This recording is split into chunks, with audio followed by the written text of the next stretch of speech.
Hi, I'm Josh, And I'm Jacques Richer. and this is the Making in Progress podcast. And today we're talking about the Corobot Spark, which is a project I've been working on for about 6 months. Do you want to tell us what it is? Yeah, well basically, Corobot has been making educational robots primarily targeted at the upper end of undergraduate and master's and PhD students for about the last decade. Yeah. So they've got some experience at this field.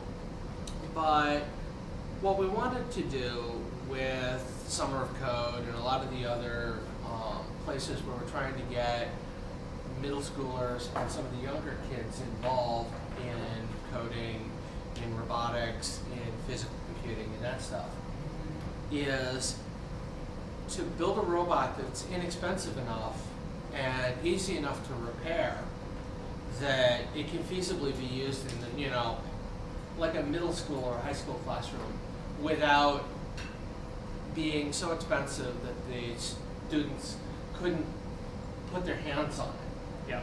Because it's got to be something that if they break it, if there's a problem, it's not going to cost $1 million to fix. Right. And it's got to be cheap enough that the schools can afford them. Because a lot of these school departments are not overblessed with cash. Absolutely. Well, and most importantly, it's got to be accessible enough to the students using it that it's something they'll want to carry throughout their career, which is, I think, one of the most exciting pieces about this whole system. I don't want to say that about this hardware or about this software or about this education. It is an entire system that encompasses all of that, which is pretty exciting. Yeah, well, Cameron came up with the initial concept. And the initial concept was a two-wheel robot with some pretty stark limitations. And he didn't have a really good idea of what programming language he wanted to use or any of that. And it bandied about internally to Coreware for about a year. Ultimately, he decided, and to be honest with you, I really agree with him, on two core things. Number one, the Raspberry Pi is the core computer because there's an enormous user community, there's an enormous knowledge base out there in the education community where there's already a conversation. It's already changed the way computing education works. Absolutely. In a lot of important ways. And the other big choice was the Python programming language. There was a study done about 5 years ago where they compared various programming languages and randomly made up grammars. Mm-hmm. And the only mainstream programming language that did better than a completely random grammar was Python, which actually did strikingly well. Of course, it was designed by somebody who's a programming language theorist, Guido van Rossum. Yep.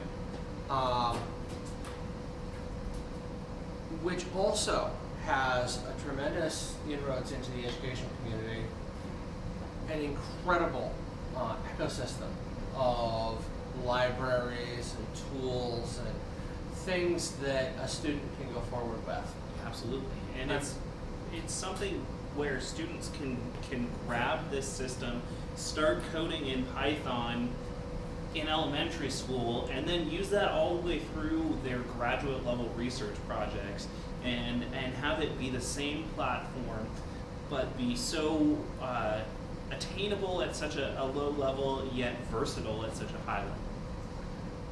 Yeah, and that's something that's especially valuable because the other major community that has truly embraced Python is the scientific and technical computing community, where there are multiple international conferences that cover Python in a scientific setting and in a technical computing setting, where it's running on things as large as major supercomputers. So I guess the takeaway from that is that you can learn it and do Hello World and blink the LED at one end of the spectrum when you're in grade school. And when you get all the way up to grad school, you can do machine learning and autonomous navigation Yep. and computer vision. Yep. Artificial and- intelligence algorithms. The possibilities are endless. And the language will grow with you. And there's the kind of community that'll back you while you're working. Absolutely. That'll continue to improve the software and the ecosystem behind the software as things go forward. And, you know, I'm not unbiased. I'm a member of the Python Software Foundation. So it's not like I don't have a dog in the race. Mhm. But it's an excellent language for a wide swath of computing.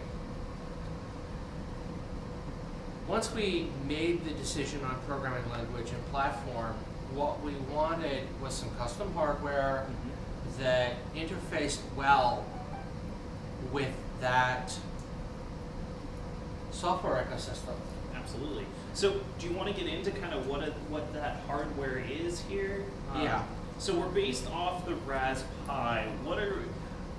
What additions do we make to the Raspberry Pi to make this possible? To make this device something more than the Raspberry Pi itself, and more than motors, and more than laser cut wood?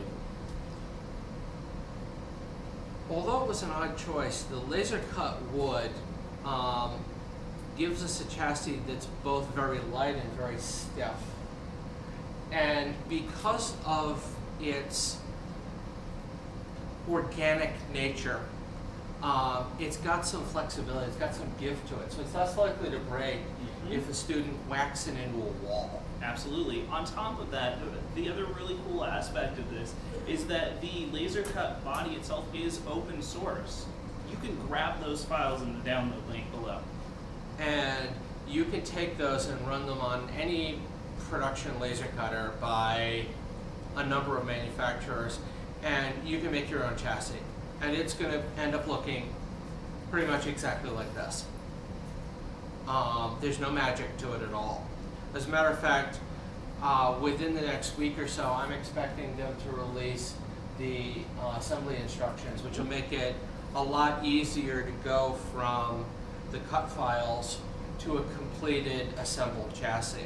The other thing that's going to be released within the next week or two are the 3D printer plans for the motor mounts, so that you can take the motors, snap them into the plastic motor mount, put in your 2 bolts, and you're good.